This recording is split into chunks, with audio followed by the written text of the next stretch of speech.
19h45, la Barre Info Soir. Messieurs, dames, bonsoir et bienvenue à cette nouvelle session d'information du mercredi 17 juillet 2024 et toutes nos excuses pour ce léger retard. L'autorité de régulation de la communication électronique et de la poste, ARCEP, a procédé ce matin à son siège au lancement officiel de son site rénové. C'était à travers une cérémonie présidée par le directeur général de l'institution en présence des défenseurs, des consommateurs et des responsables des opérateurs de téléphonie mobile. Boubacar Ibrahim, Chebou Guissou. Et c'est ainsi qu'a débuté la cérémonie de mise en service officielle des sites rénovés de l'autorité de régulation des communications électroniques et de la poste ARCEP qui tenait à s'adapter aux exigences du moment. Renforcer les échanges entre usagers, opérateurs de téléphonie et régulateurs, voici l'objectif affiché à travers les sites rénovés qui se veut dynamique et performant.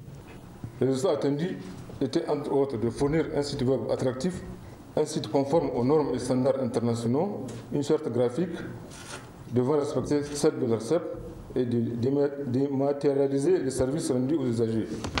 Lorsqu'en début d'année 2024, vous nous confiez la lourde mission de conduire les travaux du comité chargé de réfléchir sur une nouvelle monture du site web de notre institution, j'étais loin de m'imaginer combien cette tâche était exaltante.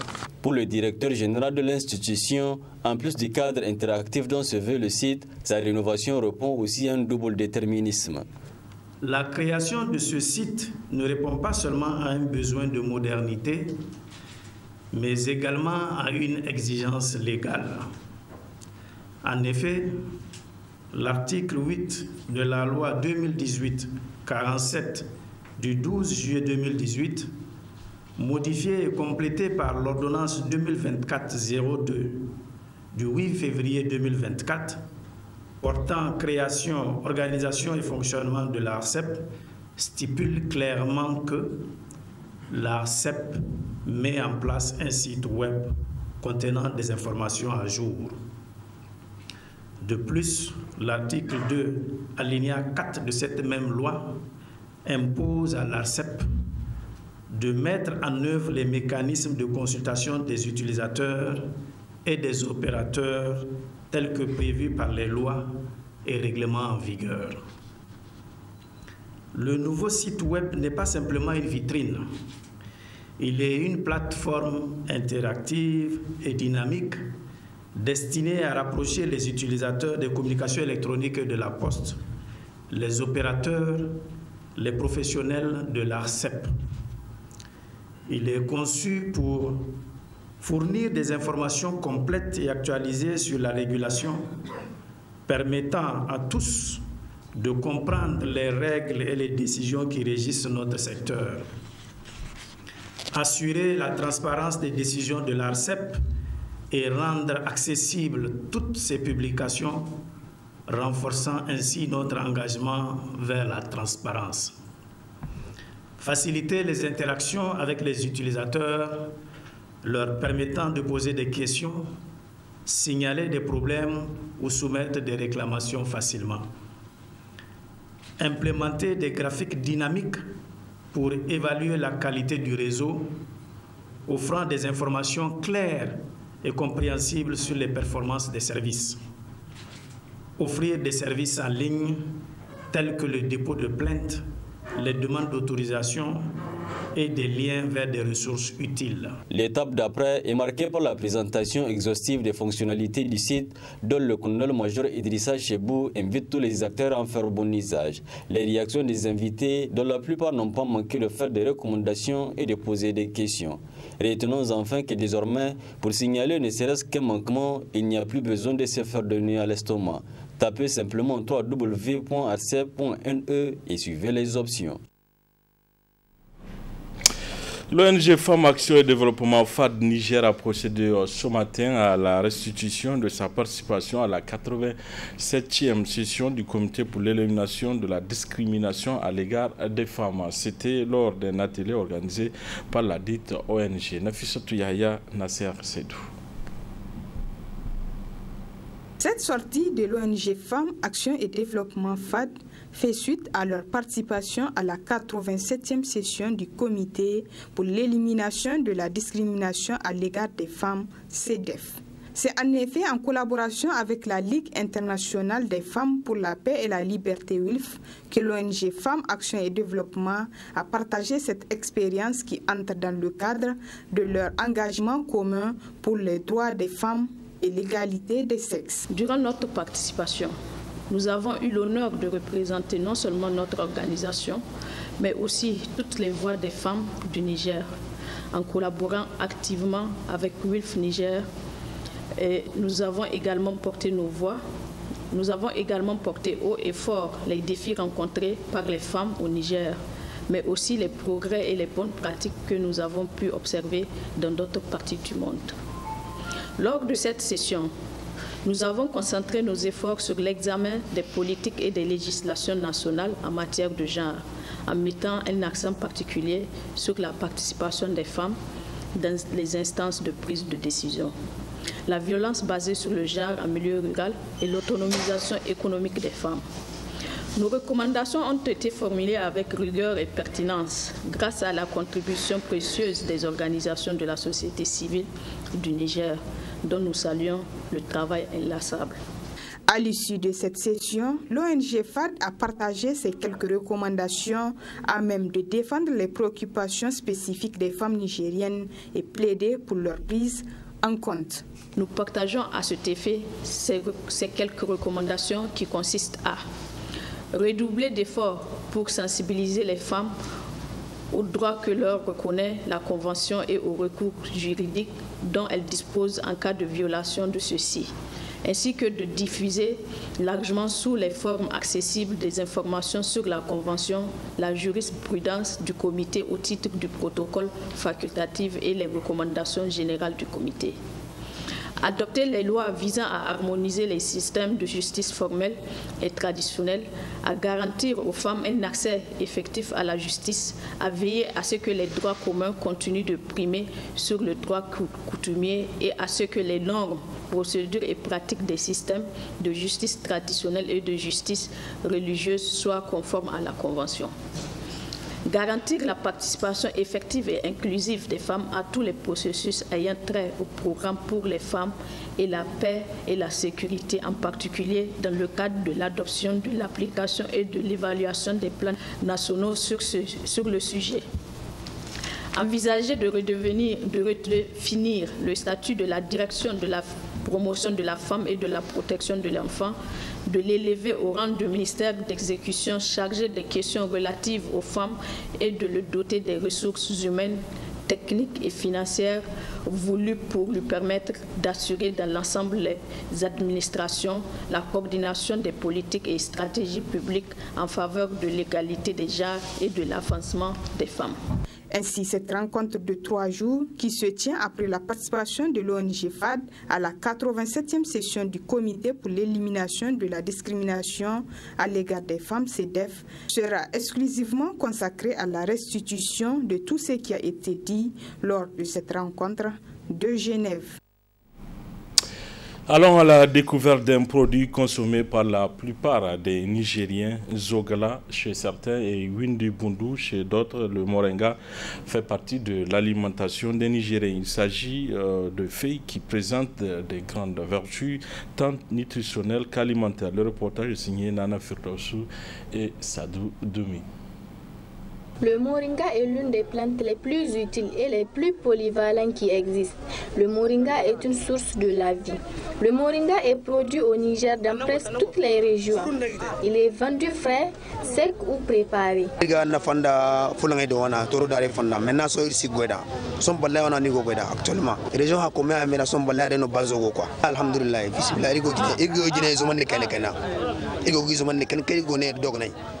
Le moringa provient essentiellement de toutes les régions du Niger, mais c'est celui de Balayara qui est le plus fréquent dans ce marché.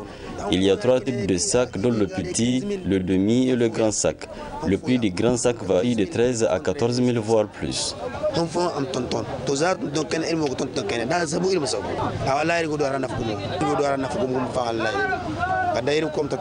Malgré sa disponibilité, le moringa coûte un peu cher. Une cherté qui s'explique du fait de la forte demande due à une consommation à grande échelle de ces produits.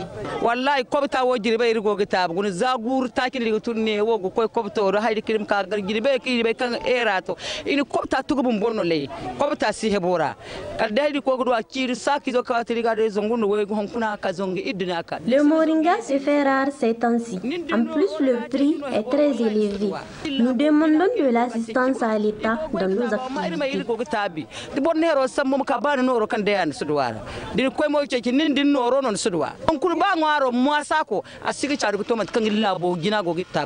Le moringa présente des avantages pour la santé, au-delà de sa grande valeur nutritionnelle. Voilà, place à présent à notre rendez-vous hebdomadaire de la chronique judiciaire qui traite aujourd'hui sur l'état de siège. Un sujet traité par Alfred Koubagé, il est juriste président de Raza Presse. Très bonne réception.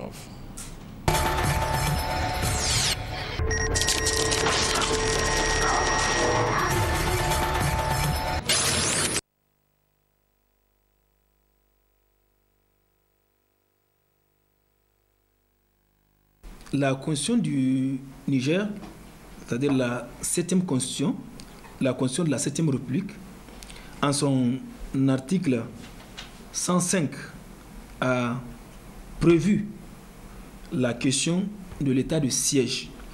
Et en France, par exemple, c'est déjà une vieille législation, puisqu'elle remonte aux lois du 9 août 1849 et du 3 avril 1878.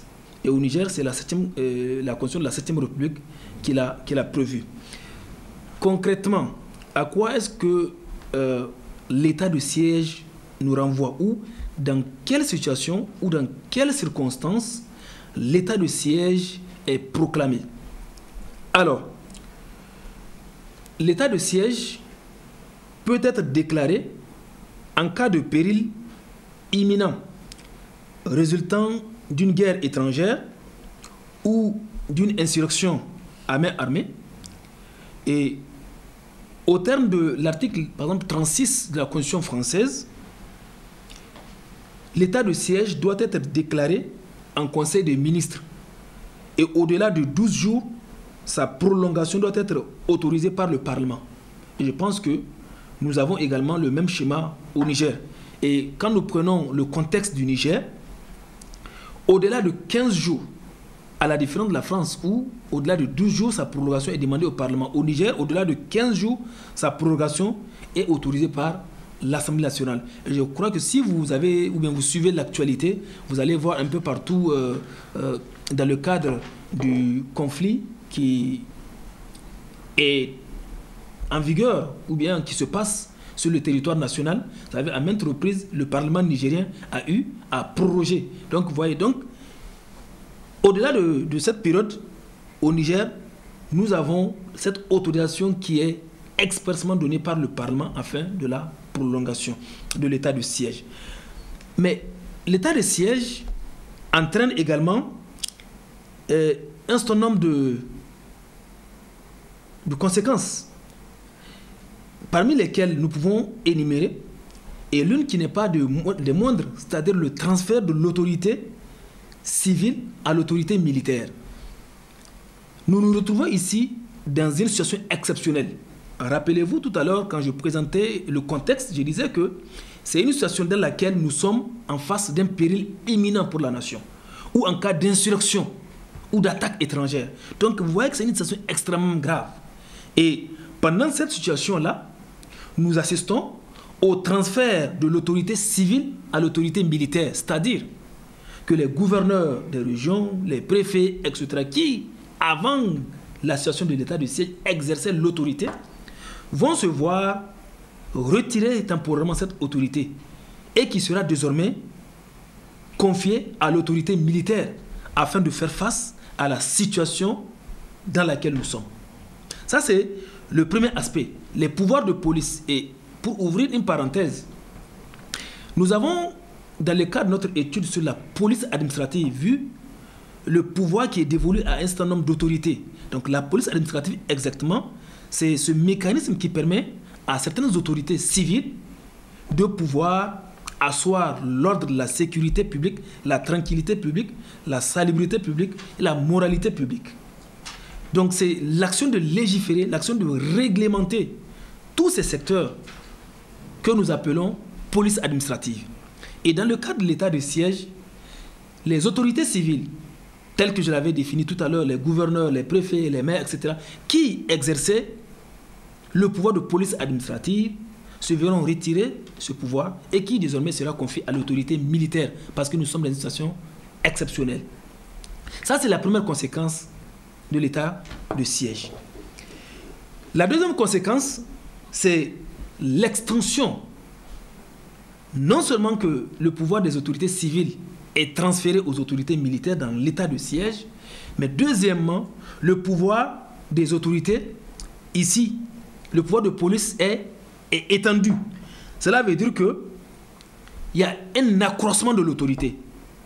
Parce que, justement, nous ne sommes plus dans une période normale, dans une situation normale. Nous sommes dans une situation exceptionnelle. Ce qui fait appel à l'application également des mesures exceptionnelles pour faire face à la situation. Vous avez également des mesures exceptionnelles telles que les perquisitions de jour comme de nuit. Sinon, en temps normal, pour mener une perquisition au domicile des paisibles citoyens, il faudrait une autorisation de la justice. C'est-à-dire que les perquisitions sont organisées. Il faut qu'il y ait un mandat de perquisition. Et c'est également réglementé. C'est-à-dire, avant 6 h du matin, vous ne pouvez pas perquisitionner le domicile des citoyens. Et avant 21 h également, après 21 h, vous ne pouvez pas. Donc, du coup, vous voyez, c'est réglementé. Mais pendant la période exceptionnelle de l'état de siège, les perquisitions sont autorisées de jour comme de nuit, comme c'est une situation exceptionnelle. Donc, là également, vous avez un transfert de pouvoir aux autorités ou bien aux tribunaux militaires. En situation normale, le pouvoir judiciaire est exercé par les autorités civiles judiciaires. Mais dans la situation de l'état de siège, le pouvoir ici est transféré, surtout en temps de guerre, il est transféré aux tribunaux militaires qui assurent ici la répression des crimes et des délits qui sont commis contre la sûreté de l'État, qui relèvent normalement de la juridiction judiciaire. Donc, concrètement, l'état de siège qui est prévu par la Constitution nigérienne, la Constitution de la 7e République en son article 105, prévoit tout simplement que, dans cette situation, le pouvoir des autorités civiles est transféré aux autorités militaires. Et là, c'est la situation que j'ai décrite tantôt, que je rappelle, qu'elle est appliquée, ou bien qu'elle est proclamée, cet état du siège, en cas de péril imminent qui résulte d'une guerre étrangère, par exemple quand un État est en guerre avec un autre État. Là, l'état de siège peut être proclamé. Ou bien quand il s'agit d'une insurrection à main armée. Donc, dans toutes ces conditions-là, l'état de siège est proclamé. Donc voilà schématiquement ce que nous pouvons retenir sur l'état de siège qui est prévu par les textes du Niger, notamment la Constitution de la 7e République en son article 105. Maintenant, s'agissant de l'état d'urgence est différent de l'état de siège. Là, l'état d'urgence est ou bien peut être déclaré soit en cas d'atteinte grave. Retenez la différence avec l'état de siège. À la différence de l'état de siège qui est proclamé en cas de péril imminent pour la nation ou en cas d'insurrection armée, ici, l'état d'urgence est proclamé ou bien peut être proclamé en cas d'atteinte grave à l'ordre public, soit en cas de calamité publique sur tout ou partie du territoire national. Commentons un peu ces deux concepts. La calamité publique peut être par exemple une pandémie. Pandémie, c'est vrai, à échelle mondiale, planétaire, mais ça peut être aussi une épidémie.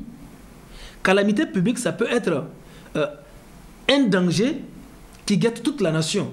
Calamité publique, ça peut être une maladie à outrance qui met en péril la nation. Calamité publique peut être par exemple une situation environnementale à grande échelle qui remet en cause ou bien qui met en danger la vie des personnes et des biens. Vous avez également les atteintes graves à l'ordre public.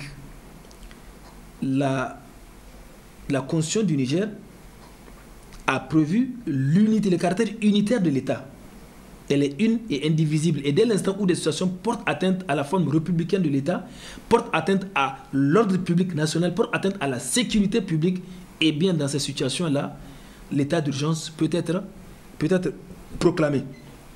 Et l'effet également normal que l'état d'urgence prévoit également dans cette situation ou bien à l'image, oui, de l'état de siège, c'est l'extension des pouvoirs de police au profit soit du préfet, du ministre de l'Intérieur, qui également assure l'exercice de la police administrative. Et dans cette situation-là, leur autorité peut se voir étendue. Maintenant, je voulais relever ici une différence majeure avec l'état de siège. Si vous vous rappelez, dans l'état de siège, nous avons expliqué que le pouvoir qui normalement est exercé par les autorités de police administrative, c'est-à-dire le maire, les gouverneurs, les ministres, etc., ici est transféré aux autorités militaires dans la situation de l'état de siège. Mais dans l'état d'urgence, cette fois-ci, ce sont les autorités civiles qui ici conservent toujours leur pouvoir, mais se voient ici dans une certaine mesure d'extension de pouvoir. C'est-à-dire leur pouvoir ici est étendu. Pourquoi? Pour faire face à la situation exceptionnelle dans laquelle nous sommes. Alors que dans l'état de siège, le pouvoir est transféré aux autorités militaires. Et dans l'état d'urgence, les mêmes autorités vont voir leur pouvoir étendu. Et c'est pourquoi nous parlons souvent de la mise en parenthèse des droits et libertés. Attention, il faudrait que les concepts soient clairs et que la notion soit bien comprise. La mise en parenthèse des droits et libertés ne veut pas dire qu'en situation normale, en temps normal, que les autorités civiles ou militaires violent les droits humains, violent la liberté des citoyens. Non. Les libertés fondamentales sont essentielles et elles sont garanties par la loi fondamentale qui est la Constitution. Et les autorités civiles ou militaires sont appelées à leur respect effectif. Mais ce que nous sommes en train de dire, c'est qu'en temps de péril ou bien en temps d'atteinte grave à l'ordre public ou en cas, si vous voulez, de calamité publique, c'est qu'il y a une situation exceptionnelle. Donc là, les droits humains ou bien les libertés publiques peuvent être mises entre parenthèses pour un temps. Le temps qu'on revienne à une situation normale. Et dans cette situation, les autorités civiles vont voir leur pouvoir étendu. Et là, l'extension de ce pouvoir veut dire quoi? Ça veut dire qu'en temps normal, la liberté de circulation, la liberté d'aller et de revenir peut être limitée. Si avant, les populations sont libres de sortir à n'importe quelle heure, on peut dire désormais, au vu de la situation en présence, eh bien la liberté d'aller et de revenir est limitée dans une certaine mesure. Si vous vous rappelez, pendant la situation de Covid, on a assisté à des couvre-feux. On a assisté à des situations dans lesquelles on ne pouvait pas sortir à n'importe quelle heure. Et souvent même les restaurants, les magasins ferment à une certaine heure. Et je crois que jusqu'à preuve du contraire, dans certains pays, aujourd'hui, il y a encore cette restriction des libertés. Pourquoi? C'est à cause de la situation. Et là, c'est de l'intérêt général.